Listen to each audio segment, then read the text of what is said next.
আসসালামু আলাইকুম রহমতুল্লাহি ওয়া বারাকাতুহু। আমি আমার এই ঘরটা আগে যে ঘরটা ছিল এই ঘরটার সাথে অ্যাটাচ করে নতুন করে ঘরটা বানাইছি। এখন মনে করতেছি ঘরটাকে আবার এই যে জীবাণু মুক্ত করা উচিত। তাই আমি প্রথমে ব্লিচিং পাউডারটা নিয়ে নিলাম। ব্লিচিং পাউডার দিয়ে প্রথম ব্লিচিং পাউডারটা দিয়ে এই জীবাণুনাশক করবো, স্প্রে করবো। পাশাপাশি ফ্লোরে দিয়ে দিব,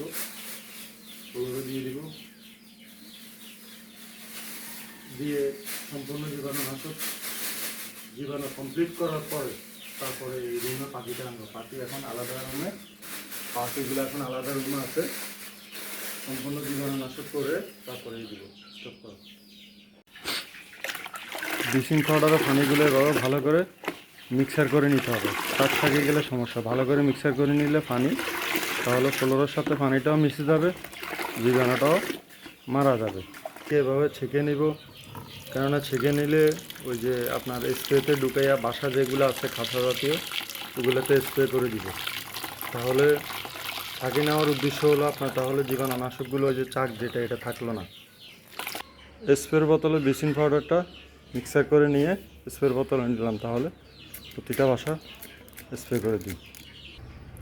প্রতিটা খাঁচাকে এভাবে স্প্রে করে দিতেছি যতটুকু সম্ভব হয় আর কি। সম্পূর্ণ বালা মুসিবত থেকে, জীবাণু থেকে রক্ষা করা মালিক হলে উপরওয়ালা। আল্লাহ চাইলে সব কিছু সহজে সমাধান করে দিতে পারে। এভাবে করার চিন্তা আর কি। ফ্লোরটাকে এভাবে পানি মেরে পরবর্তীতে ঝাড়ু দিয়ে একটু ওয়াশ করে দিব যতটুকু সম্ভব আর কি।